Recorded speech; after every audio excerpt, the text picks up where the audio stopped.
There's been a firestorm in college basketball on both sides of the aisle on whether to let professional players play college basketball. We've talked about it with G League guys. Charles Bediako has been on the court. We talked about it with European players as well who play professionally across the pond.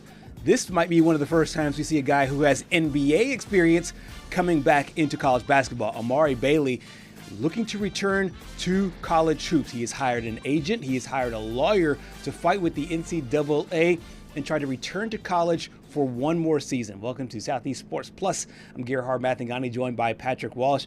Patrick, this one will be an interesting one. I think a lot of people will follow this because there have been a lot of vocal voices out there, including John Calipari, who coaches at Arkansas, including Tom Izzo, who coaches at at Michigan State, saying that they do not want professional players playing in college basketball. This is a guy who's played 10 games at the highest level on planet Earth.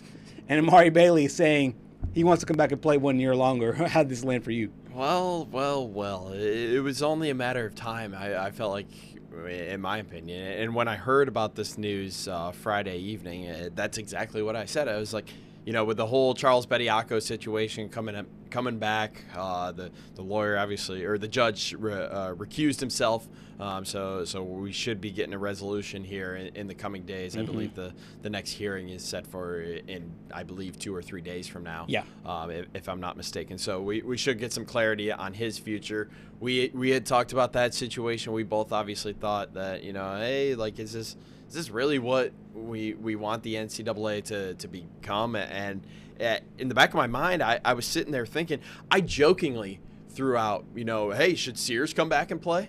Right. And then look at what we have now. Yeah. Now we actually have a guy who has played 10 games, albeit a few years ago. That doesn't change the fact that he's played games in the NBA. Trying to come back and play college basketball, I mean, it's like two wrongs don't make a right. So, I just don't understand where this thing is going. Like, it makes no sense. Let me read to you what part of his statement and see if this changes your mind a little bit. Okay. It says, quote, "Right now I'd be a senior in college." This is what he told ESPN. "I'm not trying to be 27 years old playing college athletics. No shade to the guys that do that. That's their journey. But when I went to play professionally, I learned a lot and went through a lot. So why not me?" That's his quote that he told ESPN. And it's almost the same case with Charles Bediako. Bediako, he would have been a senior this year when he went to go play pro ball. And so I think that there is a bit of a difference in a guy whose eligibility window is still open. I might see it a little bit differently. And he said, obviously no disrespect to the guys that are older that try to come back. He says he's not one of those guys. He says that, he's still within the window of him playing, in college basketball. And he'd be a senior this year. To me, it does make it seem like it's a little bit more digestible than some of the other situations. I don't know, though, because he signed an NBA contract, actually played in professional. I mean, the NBA is without a doubt the most premier basketball professional league across the entire world. Right. I know basketball in Europe is starting to grow up. Obviously, France has been putting together some really good teams that play in the summer games. Obviously, had a nice run with Wemby going up against arguably the Dream Team 2.0 a few years ago, where Curry turned into prime 2015 Curry. But it's just like, I don't know how you can obviously, the NCAA is not going to allow this to happen. So you'd have to go the file for a restraining order route just to have a chance. I don't know how you could ever find a resolution for this. This is just crazy. That I'm trying to come up with synonyms or basically examples of this being able to be a thing. It's like, oh, here we go. You ready? I got it. Okay. This is like Paul Skeens going back to LSU. Like, what are we doing? Yeah. I mean, in a way, I mean. In a way, because Skeens, obviously, he might be probably a top 5 pitcher maybe in all of baseball. Maybe not Skeens. Maybe his teammate, Dylan Cruz. Maybe that one's a little bit better. Because, Skeens is mainstream now. Yeah, he is. And Amari Bailey had a pretty good career at UCLA. Right. Obviously, Dylan Cruz also had a pretty good career at LSU, but he's kind of in that little rebuild right now over there in Washington. It's just like, how can we allow this to happen? It just doesn't make any sense to me. Yeah, the NCAA's president, Charlie Baker, he said a couple of months ago that the association with the NCAA will not allow a player who signed an NBA contract to be granted eligibility. I think that's going to be the hardline stance. Yeah. However, as we talked about before, Charles Bediako was able to play even though he signed with an NBA G League team, albeit a G League team, with Charles Bediako being able to play. He's also only able to play because he did not go through the NCAA. He went to the court system. Yeah. And I feel like this is where we're headed with Amari as well, Amari Bailey. I just think that this is going to be kind of murky as we move forward because these guys are just going to take it to court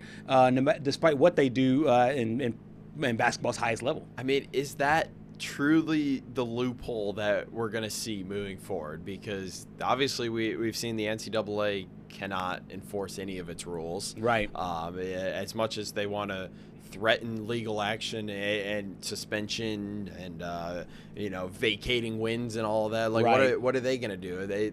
They're just all talk right now, and they haven't been able to enforce any of these rules. So it's just like, obviously, if there's a will, there's a way for these guys that, tried to test. It's so weird. They tested the professional waters. Right. And it didn't work out. As you saw on that graphic, he averaged 2.3 points a game in 10 games with Charlotte 3 years ago.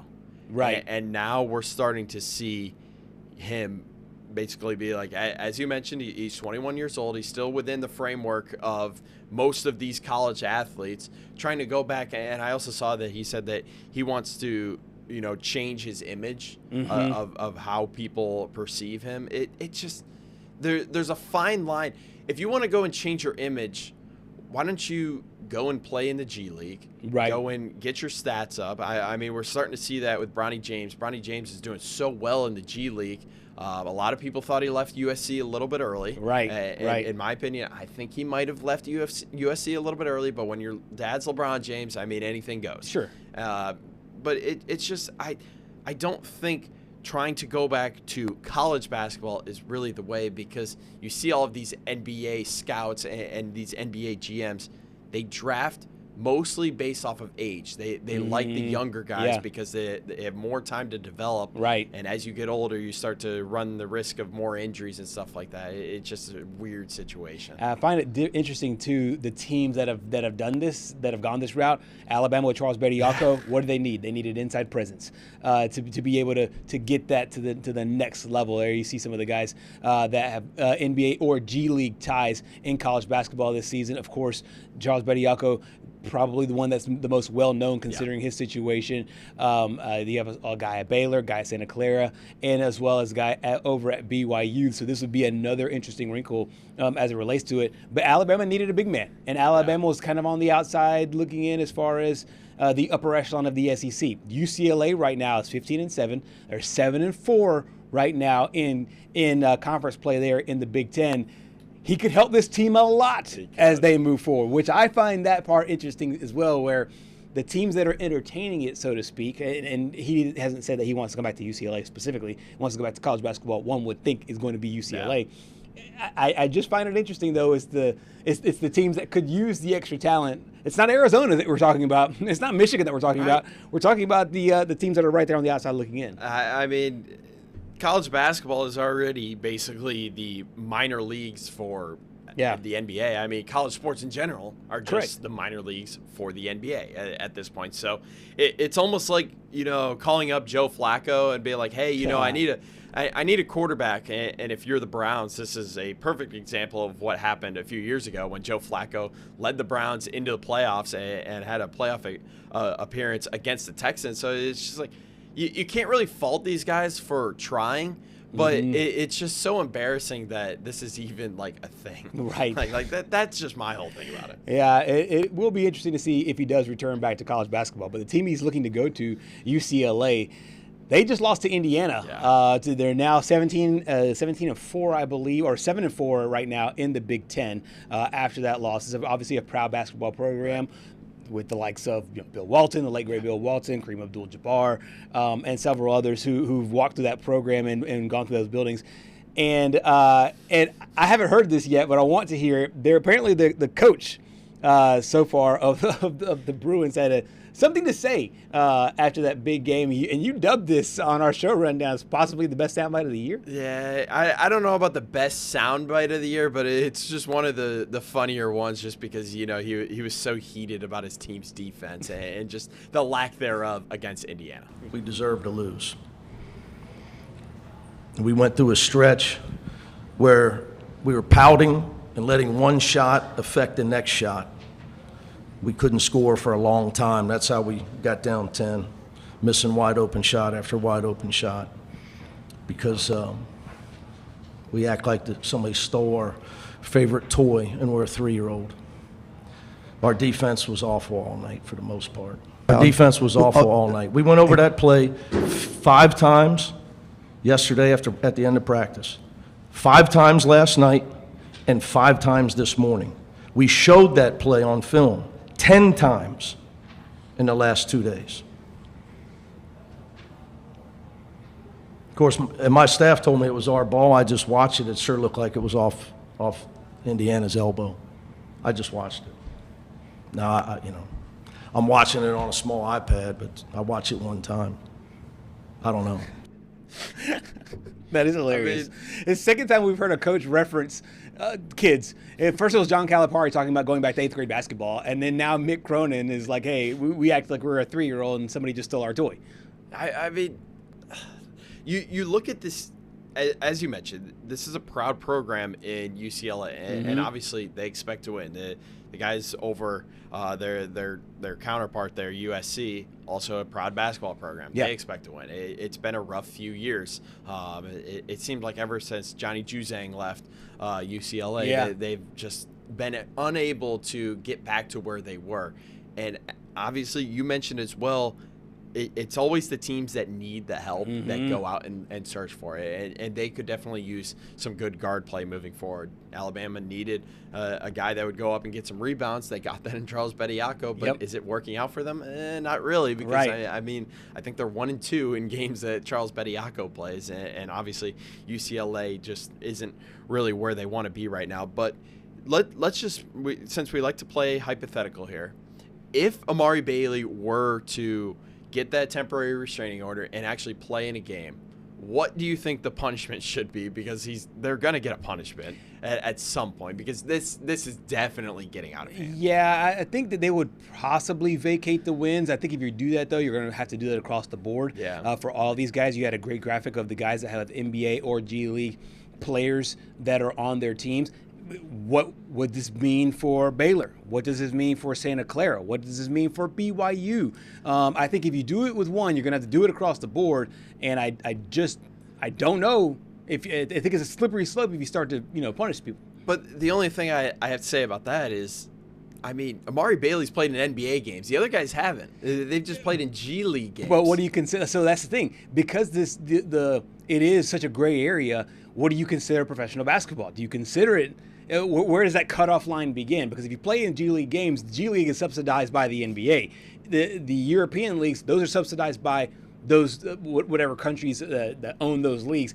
I just feel like you're going to get into legal talk where it's like, hey, this counts as professional football. This doesn't. We make a basketball or a football correlation. If a guy plays in the UFL, as opposed to maybe Arena League, as opposed to the NFL, if he just plays in NFL preseason games and plays in the UFL, did he play pro football? I would say so. I think a lot of people would say, hey, did you get paid? Did you get paid to play this game on a higher level than the NCAA? You've played pro ball. But then those tentacles go long and wide. In this case, then why doesn't Carmelo Anthony go back to Syracuse for 3 years? And I think that part to me is going to be interesting because it will say, hey, does this include everybody with eligibility?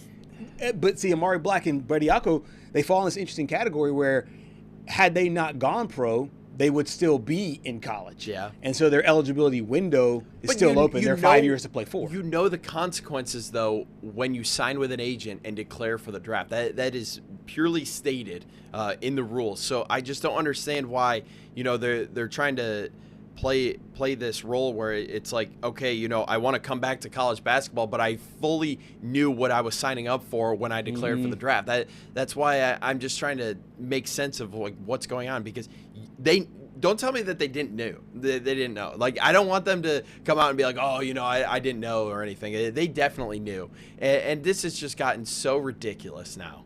With just, like, I can understand G League sort of, but as you mentioned, the NBA is still the NBA, though. Yeah, still the highest level. Even though the G League is a subsidy of the NBA is literally the NBA. He played for the Charlotte Hornets. Yeah, and true professional NBA highest level games. Absolutely professional. There is no way we, as a college basketball and college sports, the NCAA cannot allow this at all. Like, this has just gone bonkers. Exactly, and they won't grant the eligibility. That's for sure. They will not grant it. The way that he'll get on the court in a college basketball uniform is to go through the courts the same way Charles Bediako did. We'll find out if he does it pretty soon here as Amari Bailey looks to go back to college hoops. Coming up next.